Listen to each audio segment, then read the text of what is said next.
নমস্কার, দেখছেন টিভি 9 বাংলা। আপনাদের সঙ্গে রয়েছি আমি তনিষ্ঠা। শুরু করছি নিউজ টপ 9। আর শুরুতেই কোন খবর? অবশেষে পুলিশের জালে সোনারপুরের চার জামাল সর্দার। শুক্রবার রাতে কলকাতা লেদার কমপ্লেক্স ও নরেন্দ্রপুর থানা সংলগ্ন এলাকা থেকে গ্রেপ্তার করা হয় এই জামাল উদ্দিনকে। গোপন সূত্রে খবর পেয়ে অভিযান চালায় পুলিশ। আগামীকাল বারুইপুর মহকুমা আদালতে তোলা হবে বলেই খবর। জামালের বিরুদ্ধে সালিসির নামে অত্যাচারের অভিযোগ। কথা বলবো আমাদের প্রতিনিধি সত্যজিৎ আমাদের সঙ্গে রয়েছেন সরাসরি। সত্যজিৎ, অবশেষে জামাল পুলিশের জালে, কিন্তু কিভাবে পুলিশের জালে এলো এই জামাল? কিভাবে তাকে ট্রেস করা হলো? যদি গোটা ঘটনার বিবরণ দাও।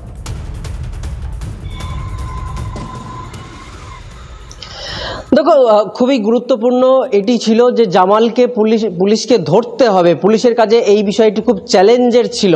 কি কারণে না, এর আগে পূর্ববর্তী যে ঘটনার বিবরণ আমরা এর আগে বিভিন্ন প্রতিবেদনে দিয়েছিলাম, সেক্ষেত্রে দেখা গেছিল যে জামাল কোনো না কোনো কারণে কোর্টে উপস্থিত হয় এবং আগে সে জামিন পেয়ে যায়। এক্ষেত্রে পুলিশ সেই বিষয়টাকেই কিন্তু সতর্ক এবং নিজেদের অস্ত্র হিসেবে ব্যবহার করেছিলেন।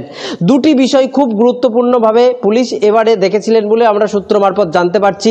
এক, তার যে চারজন খুব কাছের সাগরেদ ছিল তাদের ফোন ট্যাগ করা, তাদেরকে আটক করা, এবং এই জামাল তাদের নিকট কোন কোন আত্মীয়ের সঙ্গে যোগাযোগ রাখতে পারে তাদের ফোন নাম্বার ট্যাগ করা হয়েছিল প্রথমত। দ্বিতীয়ত, জামালের আমরা জেনেছি, যার বিভিন্ন রকম প্রতিবেদন বা তার নিয়ে আমরা খবর করতে গিয়ে জেনেছি, সে অল্প দিনের মধ্যে আইনে তার হাত পাকিয়েছিল। অর্থাৎ কি করে জামিন পেতে হয় সে পরিষ্কারভাবে সেই রাস্তাটা তার জানা আছে। সে কারণের জন্য তদন্তকারী আধিকারিকরা কি করেছিলেন, যে বারুইপুর কোর্টে এই জামালের সঙ্গে কার কার সম্পর্ক থাকতে পারে এমন কয়েকজন আইন কারবারিদের সঙ্গে যোগাযোগ যেমন রেখেছিলেন, পাশাপাশি তাদেরকেও ট্যাগেও রেখেছিলেন। ফলে জামাল কোনো একটি দিক দিয়ে আইনের যারা আইনজীবী আছে তাদের সহযোগিতায় জামিন না নেয়, সেই সতর্কতার মাঝখানেই কিন্তু ধরা পড়ল জামাল।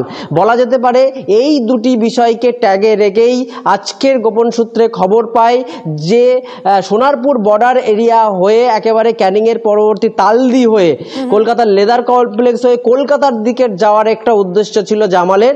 আর সেই যাত্রাপথেই কিন্তু সোনারপুর থানার একটা বিরাট টিম তাকে ধরে এবং ধরে প্রথমে সোনারপুর থানাতে তাকে নিয়ে যাওয়া হয়েছে। কিছুক্ষণ আগেই আমরা বারুইপুর পুলিশ জেলার পুলিশ সুপার পলাশ চন্দ্র ঢালি তার সঙ্গেই কথা বলেছি। তিনি যেটুকু জানাচ্ছেন, আগামীকাল কি বলছেন, যেমন তুমি বলছিলে পুলিশ সুপার ঠিক কি জানিয়েছেন শোনাবো আপনাদের। জামালটা তো অ্যারেস্ট হলো আজকে, ঠিক আছে। আমরা চন্দনেশ্বর আর আমাদের সোনারপুরের যে বর্ডার ছিল ওখান থেকে আমরা অ্যারেস্ট করলাম।